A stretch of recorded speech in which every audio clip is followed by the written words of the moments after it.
Hello students, कैसे हैं आप सभी। इससे पहले के वीडियो में हमने पढ़ा था वर्ब का इंट्रोडक्टरी पार्ट और उसके बाद हमने सेकंड वर्ब की वीडियो में पढ़ा है हमारा स्टेटिव और action verb, stative and action verb. और देखिए आज के वीडियो में हम पढ़ेंगे verbs are of two types, मतलब वर्ब्स जो हैं वो कितने टाइप के होते हैं, दो टाइप के होते हैं। तो चलिए पहले ये बता देते हैं वर्ब क्या होती है एक बार फिर से, है ना। और इससे पहले अगर आपने इसके दो वीडियोस नहीं देखे हैं, वर्ब का फर्स्ट पार्ट और सेकंड पार्ट, तो प्लीज़ देख लीजिए। वो काफ़ी आपके लिए इम्पॉर्टेंट है इसे समझने के लिए। तो a verb is a word which shows action, possession, state of being of the subject in a sentence. ठीक है, तो वर्ब वो वर्ड होता है जो कि क्या शो करता है, एक्शन शो करता है। पहले हमने पढ़ा है कि सिर्फ एक्शन शो करता है, लेकिन ओनली एक्शन शो नहीं करता है, ये पोजीशन शो भी करता है, मतलब अधिकार भी शो करता है। स्टेट ऑफ बीइंग मतलब होना भी या है जो है वो भी शो करता है। ठीक है, आगे देखिए ये क्लियर भी हो जाएगा आपके लिए। तो verbs are of two types, main verbs and auxiliary verbs. और एक्सिलरी वर्ब्स को आप हेल्पिंग वर्ब्स भी बोलते हैं।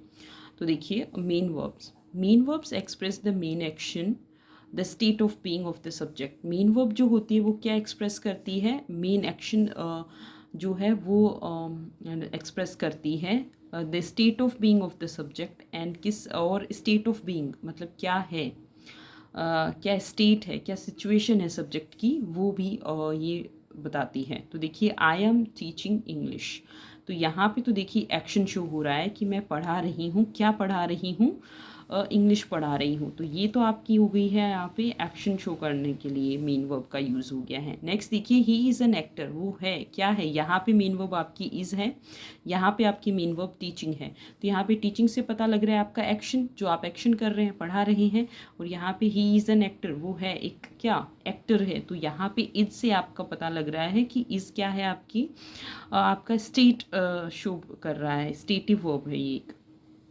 ठीक है, तो ये मेन वर्ब आपकी क्या हो सकती है एक्शन शो करने के लिए, ये एक action and state of being of the subject. ये क्या क्या एक्सप्रेस कर सकती है, एक्शन शो कर सकती है सब्जेक्ट का, और स्टेट ऑफ बीइंग भी सब्जेक्ट का शो कर सकती है। अब देखिए एक्सिलरी वर्ब्स, तो auxiliary verbs are helping verbs that complete the meaning of the main verb of a sentence. Auxiliary verbs जो होती हैं वो आपकी क्या होती हैं, हेल्पिंग वर्ब्स होती हैं that complete the meaning of the main verb of a sentence, जो कि क्या करती हैं, मीनिंग से कंप्लीट करती हैं एक मेन वर्ब का एक सेंटेंस में। एक मेन वर्ब का मीनिंग कंप्लीट करने के लिए आपकी हेल्पिंग वर्ब जो है वो काफ़ी हेल्पफुल होती हैं। और वो किस वे में हेल्पफुल होती हैं वो तो देखिए, these verbs are tell us the time of the action. ये वर्ब्स हमें क्या बताती हैं कि जो एक्शन है वो किस टाइम पे हुआ है, मतलब टेंसेस।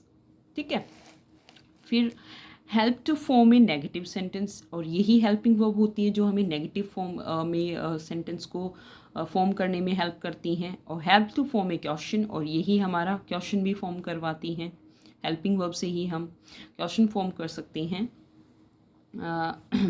फिर नेक्स्ट देखिए, give more information about the main verbs bye expressing different meaning and intention of the speaker. तो देखिए give more information about the main verbs, और आपको मोर इन्फॉर्मेशन देते हैं किसके बारे में, मेन वर्ब्स के बारे में, बाय एक्सप्रेसिंग डिफरेंट मीनिंग, उनका डिफरेंट मीनिंग एक्सप्रेस करते हुए, and intention of the speaker, और इंटेंशन भी स्पीकर का बताते हुए।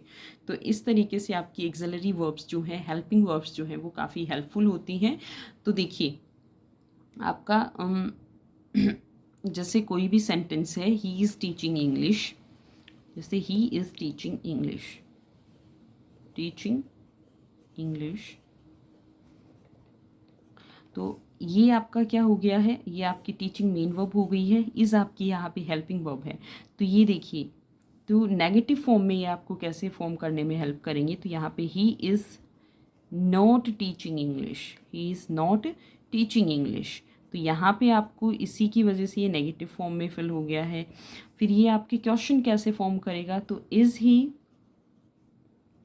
Teaching English, is he teaching English. तो ये आपका हो जाता है यहाँ पे क्वेश्चन फॉर्म हो जाता है।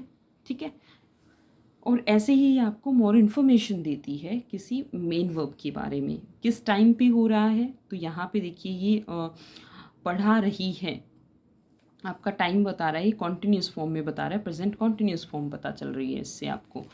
अब देखिए आपकी जो एक्सिलरी वर्ब्स होती एक्सिलरी वर्ब्स जो होती हैं वो आपकी कौन कौन सी होती हैं? Have, do, be verbs and can, may, we, will and shall are all examples of our auxiliary verbs.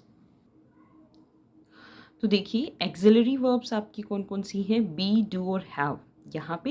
And next आपकी है कुछ मॉडल एक्सिलरी, तो मॉडल एक्सिलरी मैंने यहाँ पे लिखी हैं। अब देखिए आप प्रेजेंट में आपकी कौन कौन सी बी की होती हैं?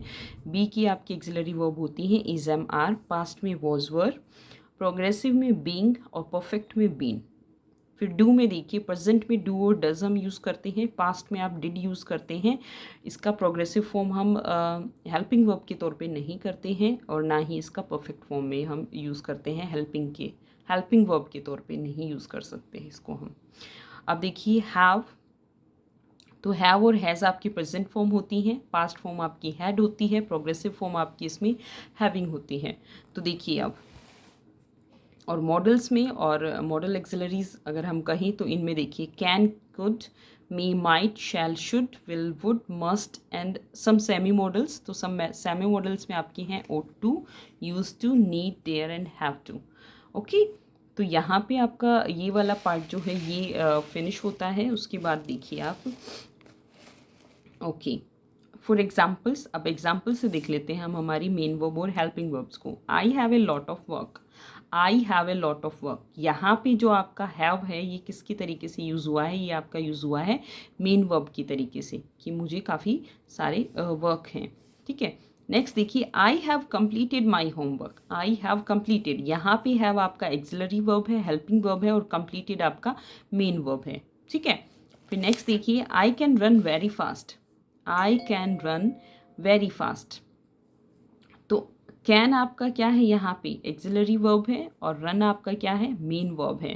ठीक है, फिर नेक्स्ट देखिए I was going to school, was यहाँ पे आपका एक्सिलरी वर्ब है एंड गोइंग आपका यहाँ पे मेन वर्ब है।